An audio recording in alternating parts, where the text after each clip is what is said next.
Seri 4 novel dengan judul Nabila Kepala Desa Cantiknya, karya Sutat Basuki atau Raden Mas Ngebai MS Basuki.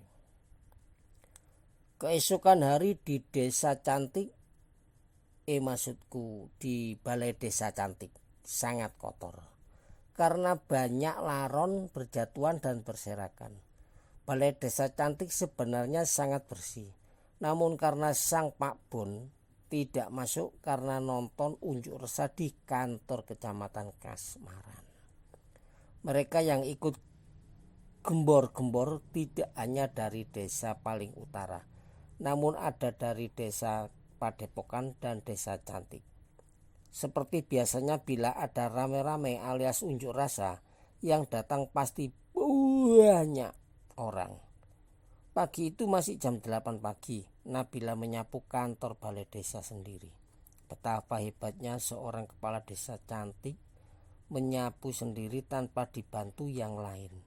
Namun para warga juga punya sungkan alias segan. Mereka ikut membantu Nabila menyapu kantor balai desa cantik.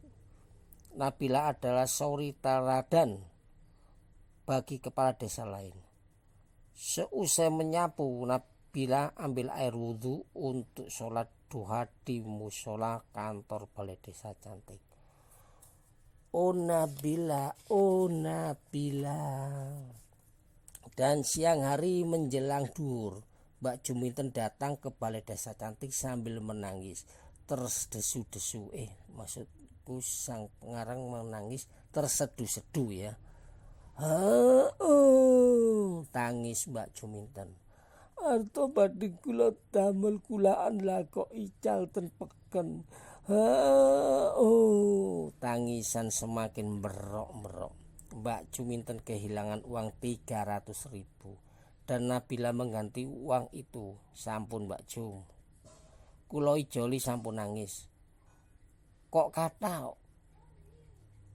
uang Mbak Juminten yang hilang 300.000 malah diganti 500.000 oleh Nabila.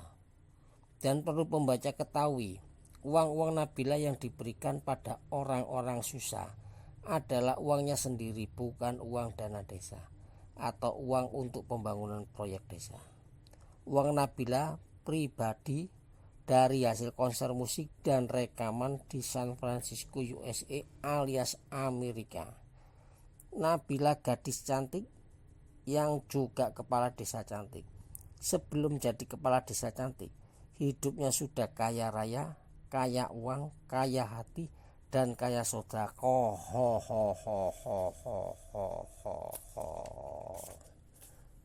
Karena Cak Grewol tetap ngotot tidak mau mengakui kesalahannya, akhirnya Melanda atau Mbak Melinda, sang Bu Camat Kasmaran, marah dan memanggil pihak yang pantas menghukum Cak Grewol, kepala desa paling utara.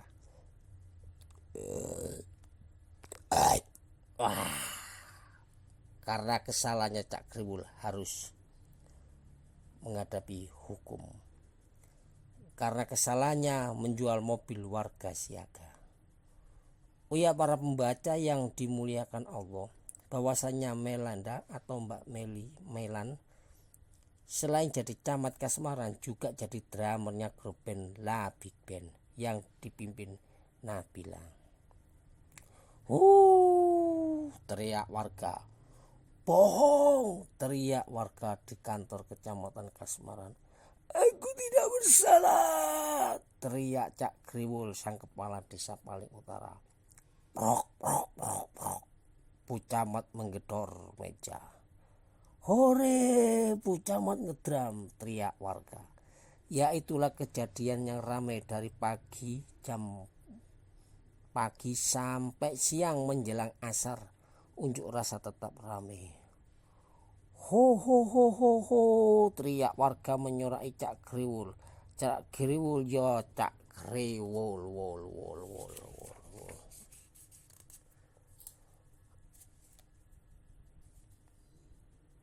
Nabila mencaklokkan atau menggantungkan di lehernya sebuah gitar sederhana dengan merek Ibanez.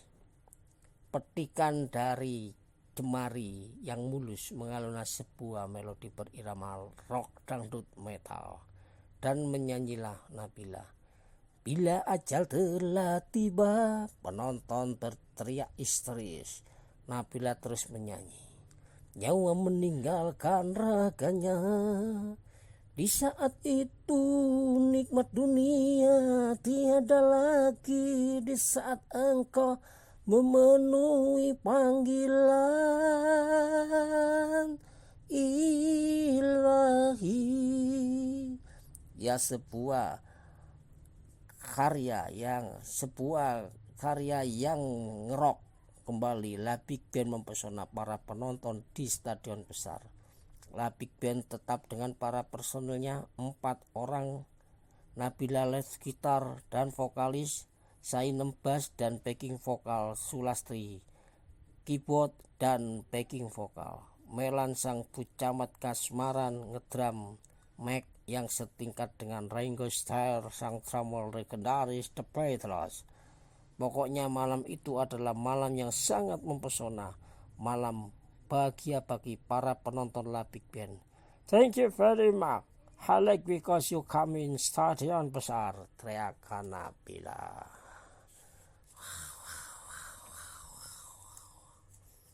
Waduh. Dari bawah panggung atau kolong panggung ada seorang penonton kesetrum. Di atas hingar-bingar musik rock terpaksa berhenti. Petugas keamanan menolong gondal-gandul seorang pemuda dari luar daerah yang kesetrum dibawa lari oleh ambulans. Oh, yang kesetrum di bawah panggung namanya gondal-gandul. Nama itu diketahui dari KTP-nya. Musik berhenti, ia terpaksa. Acara konser La Big Band harus berakhir dan banyaklah penonton kecewa. Dan malam itu juga Nabila, Sainem, Sulastri dan Melan ikut ke rumah sakit untuk melihat kondisi gondal-gandul.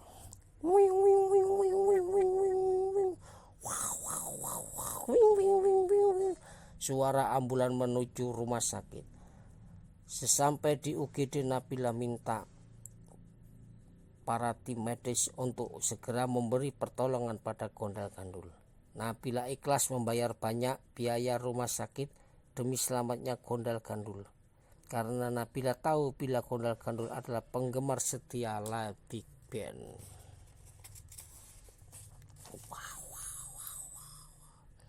Di rumah sakit Tolonglah Daku, tepatnya jam 3 pagi, gondal-gandul siuman dan langsung berteriak, "Oh Nabila, in my heart I want to sing with you." Teriakan gondal-gandul menirukan lagunya Nabila. Para perawat dan dokter di rumah sakit Tolonglah Daku pada tertawa. "Oh anakku," ibu jerit senang melihat anaknya terbangun dan sadar. "Alhamdulillah Gusti," kata ibu jerit. Di depan gondal-gandul ada ibu jerit, ada Sainem yang menunggu. Oleh karena musibah itu menjadi urusan, sementara Nabila dan Marjuki sang promotor masih berurusan di kantor keamanan. Dan paginya sekitar jam 9 Nabila sudah bisa menengok gondal-gandul di dalam rumah sakit Tolonglah Daku. Agak heboh dan ramai karena kedatangan Nabila, sang artis terkenal yang sekaligus kepala desa cantik. Banyak para penunggu pasien yang minta berfoto bersama Nabila, dan Pak Dokter dan Bu Dokter pun ikut minta berfoto bersama Nabila, sang artis idolanya. "Oh Nabila, in my heart I want to sing with you." Bersambung pada seri yang kelima ya. Jangan lupa untuk membeli novel yang dengan judul Nabila Kepala Desa Cantik, buah karya Sutat Basuki atau Raden Mas Ngabei MS Basuki. Novel ini harganya cuma Rp250.000 ya, tidak mahal kok. Novelnya bagus, ceritanya bagus, pengarangnya juga bagus ya. Hehehe.